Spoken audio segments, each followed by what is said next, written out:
Well, howdy, howdy, howdy. Dearly senior citizen here. Greetings, boys, girls, and all of our non-binary friends, and welcome to this, a brand new day. And a brand new day it is. It's supposed to get pretty warm. Not incredibly hot, but these are kind of hot boxes. Unfortunately, when the guy put together my air conditioner, it has vanes on the side.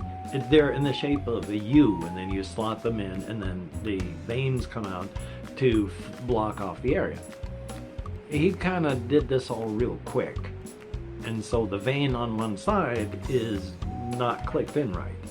So instead of sitting straight, it sits like this in the window, which means there's a gap over here and a gap down here, and these don't all fit right. It's solid, doesn't go anywhere, but it's at an angle.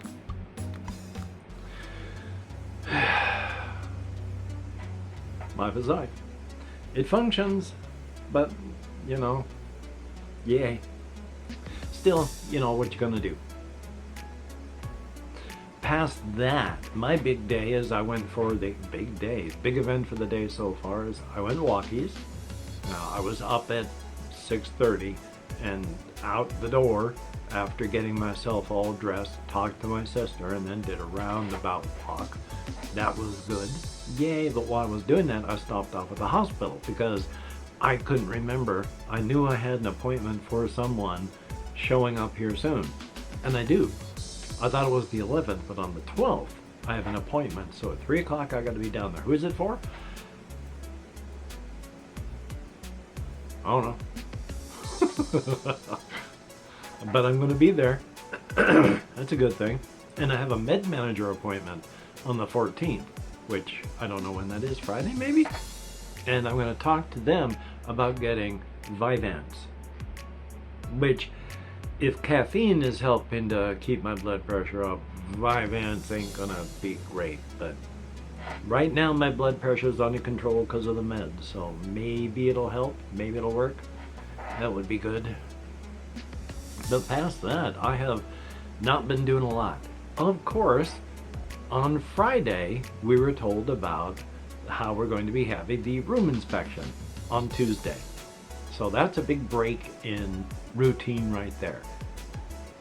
And I'm gonna do some extra stuff in here because I want to make sure on my floor, I mean, the floors look terrible in the community center, and my floor looks terrible in here, and I've used scrubbers and Swiffer stuff, and so I'm gonna try again to see if it's really just I'm rubbing the surface off or not, because like I said, they look horrible, and you can't do anything again. If you leave a scuff on these floors with your tennis shoe, that tennis shoe scuff is part of the floor forever. It's not gonna come off. So still though, they're not coming in to check on, you know, move your stuff out and we're looking for dust. No, come on, we're a bunch of grumpy old men that can't move all that well. It's to make sure that things aren't broken and are working correctly. One of the things that he kind of checked on is he goes into the bathroom and he checks what you got in the shower. Because he had somebody at a different facility that used to store stuff in the shower stall and then take a shower in the community center shower, because they do have a bathtub and shower in the community center. There's no bathtubs in any of these things out here. If you need a bath or want a bath, there is a bathtub. But when the guy moved out, you know, the whole shower stall had been broken by the stuff that was being stored in there, and they had to replace the shell. So yeah, showers are used for showers. A shower stall is not a storage unit. So they check for that. They're making sure that the stuff is working. They're not judging the way you live. If you got pictures on the walls, they're not going to judge you on what the pictures are. That sort of thing. So I know I'm not going to worry about having stuffed animals anyway. So thumbs up on that. But so we're good to go. Yay! But past that, I have just been trying to think of creative things and keep myself occupied. Excuse me. Still playing Fallout 3. or at least trying to. I can't. I think actually I started off the. Yeah, I'm still in the China DLC, and so I've stopped playing Fallout 3 now. I'm at the choke point in Fallout New Vegas, and I'm now in that choke point in Fallout 3. So, yay on that. It looks like I need to find myself a new thing to play. Even though I want to go back and try playing like in a hardcore survival type mode, you know, on either Fallout or New Vegas. Well, Fallout 3 or New Vegas. Then I watched the video just as it's only reminded me. It was how he would write the Fallout 4 story using the lessons that you can get from the writers of Fallout New Vegas. And I watched for a little while, but then I didn't really care because I don't like the game Fallout 4. It may be a fine game. I just don't see it as a good Fallout game. I can, in my own headcanon, not in anyone else's, because again, when you look at it, am objectively wrong. Fallout 4 makes a lot of money. A lot of people go out there and buy it, and when they buy it, they spend more money on the Creation Club. I am wrong when I say it is not a good game, because they made a lot of money and they continue to make money. Well, the story and the actual game itself, no, that doesn't matter. That part sucks. But I am wrong, because it makes a lot of money. It doesn't matter what I think, it makes a lot of money. I think the story is terrible, but it makes a lot of money. I think it is awful in the feel, but it makes a lot of money. I don't think you should have to pay for things after you bought a single player game, but it really makes a lot of money. So I'm wrong when I say that it should be different, because then it wouldn't make all that money. So my complaints about it are, like I say, objectively wrong. But if you look at it from a story point and a feel point, yeah. Because I talked about how bright and cheerful the world looks. I can understand and fully support the world coming back, because the world is surviving.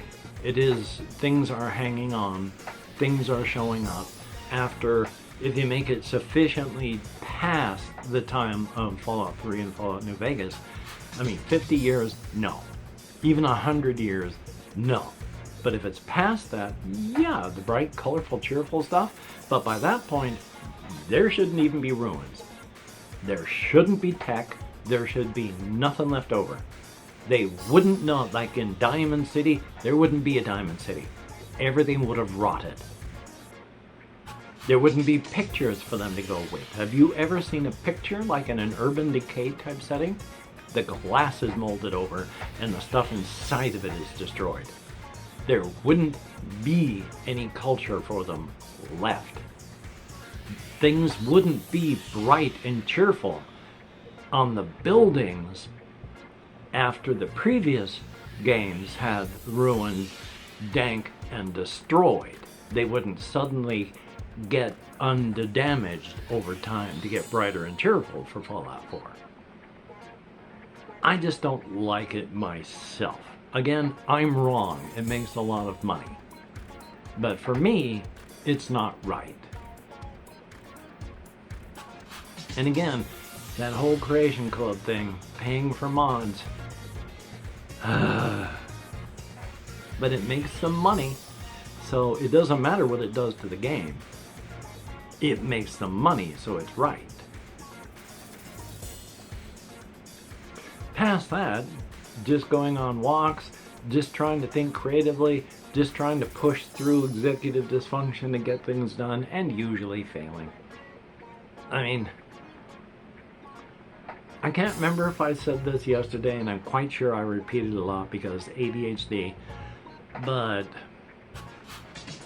it wasn't until I was 60 years old that I realized that, and everybody suffers this to some degree. Nobody has a perfect hand.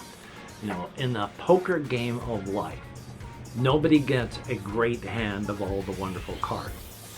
But in the poker game of life, I've got 2 poker cards, I got 2 gin rummy cards, and I've got one of the instruction cards that tells you how to play Old Maid. And that's the hand that I've been trying to play poker with all my life. And just being so frustrated at not knowing why nothing was working, why I couldn't do these things, why the world wasn't the way it should be with the stuff I was trying to do, not knowing that the things that I was trying to do I couldn't do right.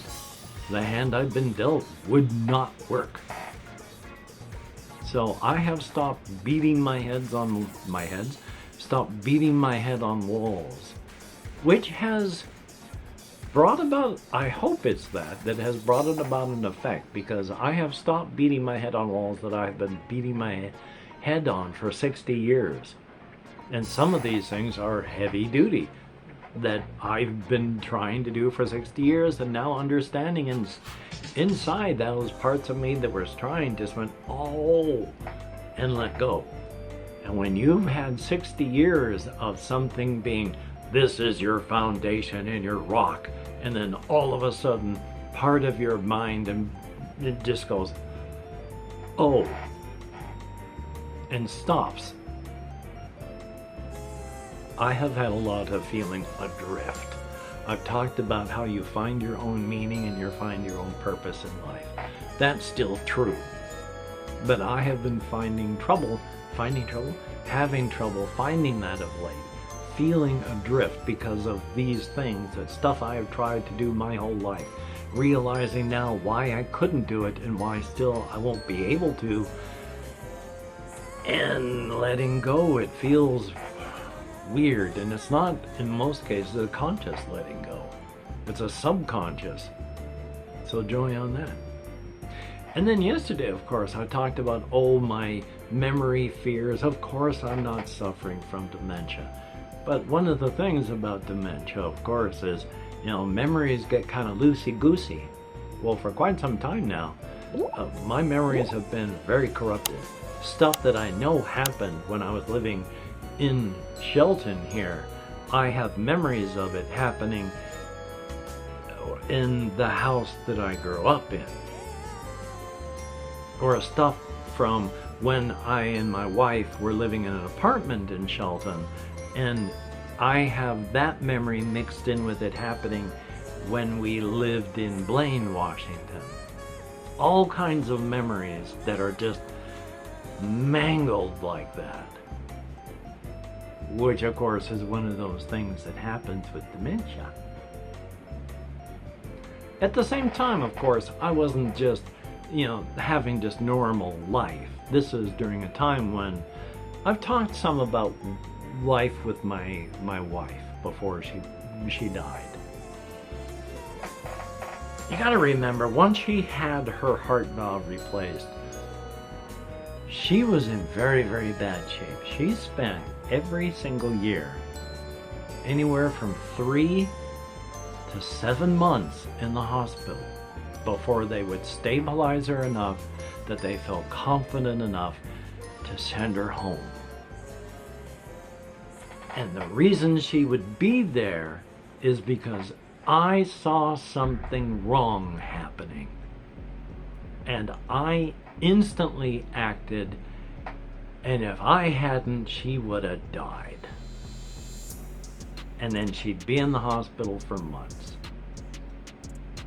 I spent my time watching her like a hawk. During the 12 years of our marriage, I'd say it was a good at least 25 times, or if I had not moved right there, she would not have lived through it. Like when she was laying on the couch, and then suddenly her computer fell to the ground.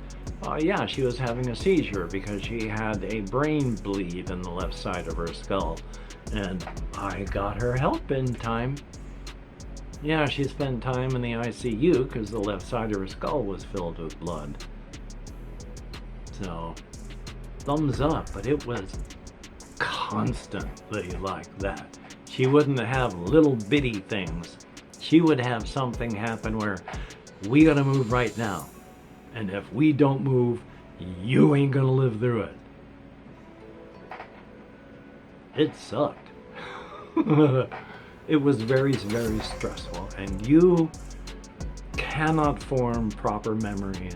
And when your brain is just not functioning properly at all because of the stress, everything gets messed up. So the fact that my memories are really messed up during the time of when my wife was alive kind of makes sense. I mean, as much as I love my wife and as tight as our orbit got between the two of us, it messed me up physically and mentally so bad. So if I could get her back without all of the horrific extra stuff that happened, that'd be good. But the horrific extra stuff, oh boy. And none of that again was her fault. That was just her dying over a 10-year period. And then of course having to be there in the living room, you know, with her in the hospital bed, waiting for her to finally, after our 12-year marriage, to finally stop breathing. And then she did. And I had to wait there with my wife's cooling corpse in the living room for the morning time, so I could call various people. And that was great.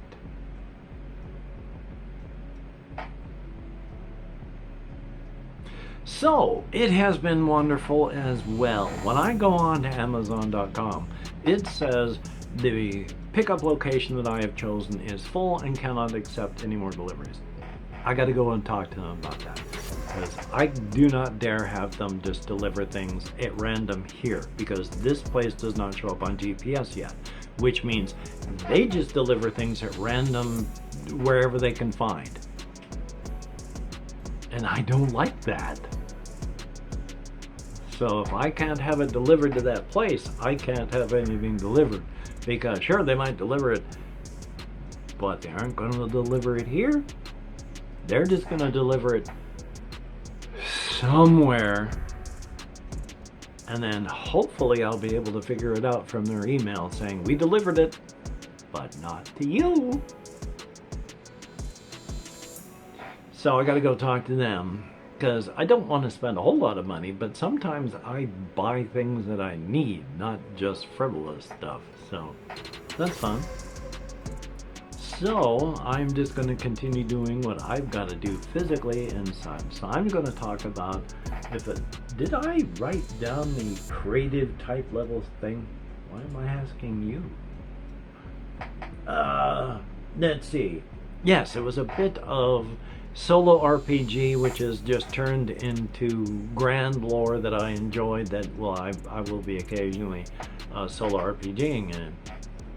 But I was thinking about how and why, what would have caused this sort of thing, and things just fell into place to sort of don't push stuff and let your subconscious work on things. And it seems that my subconscious decided that some 350,000 years ago, there used to be a race that lived on this world before. And they were a godlike race, lived in a utopia. Tens of billions of these individuals on the surface of the world, and they lived in such harmony with the world that not only did they have tens of billions of people, but in the forests and jungles, an Australopithecine type creature, Australopithecus type creature, ended up evolving and spreading out throughout the world, along with these individuals that lived in this utopia. Tens of millions of years that they had lived there in this utopian existence. And then one day, some fires started. And for the space of a year, just these fires would spark up, just great big old burst of fire, and then afterward the fires would just continue to rage, and all across the face of the planet these fires just caught and then would just continue burning afterward. And then about the like I say, about a year after the last fire burst up, well, that previous race, it wasn't there anymore. And during all of that, because of this, there was an incredible amount of seismic activity, which of course increased the amount of volcanic activity. During this time period, with all these fires just suddenly popping up out of nowhere, there were land bridges that were destroyed and others that were created. Seas rushed in to cover plains and places that were suddenly divoted down.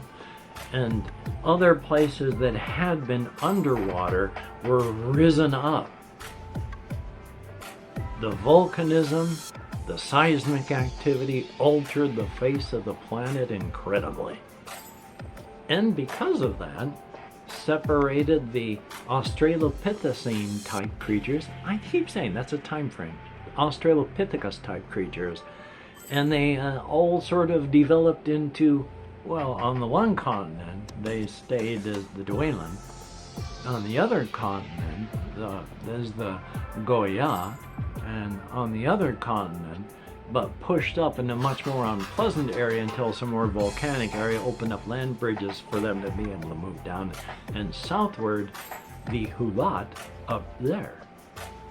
So if it hadn't been for this unnamed and, now extinct race for, some 350,000 years ago when the world caught on fire, some unexplained reason that didn't destroy anything else, but, suddenly there was just no other race left. So, joy on that. But yeah, so I figure there may be another race, because there's likely another continent. So, I'm not sure yet. And especially I need to figure out things like what's going on, why there's no boundary that they're finding. Just empty exit ruins as they move further south, but no Alvandry that it would have come up out of them. And the area that they're in are hospitable enough. There should be Alvandry. So that's a mystery that my subconscious will have to work on. Thumbs up on that. Oh, I was going to show off this thing, but I don't know what I did with it. It was I got a pill container that is both really cool and exceptionally annoying, because instead of just being a pill box where you pop open the containers, you pop open the lid. I think I talked about this, but each of the days is separate and comes out. So a lot of the space that you could be using for things is used for space to put the pill containers inside the pill container. And if you say, well, why? Well, since you've got two of them, now when you set them in there, that's twice as thick instead of, well, just regular thickness. So yeah, you can't fit quite as much in there, but at least you can pull it out. Still though, well, I'm going to call this one, can't say short because it's 24 minutes, but if you're a patron, thumbs up and thank you. Your help is appreciated to no end. You are beautiful and awesome people. If you left me a comment, thumbs up and thank you. That too is appreciated. If you, in fact, have watched this far, whether or not you have left me a comment previously, if you could write the words Pine Sol into the comments to let both me and the algorithm know that you watched this video and that people watch videos on this channel. That would be awesome and cool. Thumbs up and thank you. And if you have left me a comment, I do read as many of the comments as YouTube lets me know people have left comments on. I thumbs up as many as I can. I heart the ones that I can't thumbs up, and I answer as many as I can, which isn't as many as I would like because nerve compression makes it difficult to do so. I am very sorry. So, until we meet again, you take care Have a great day today. I will see you on the flip side, and that is indeed a very good thing. Yay! Have a very good day.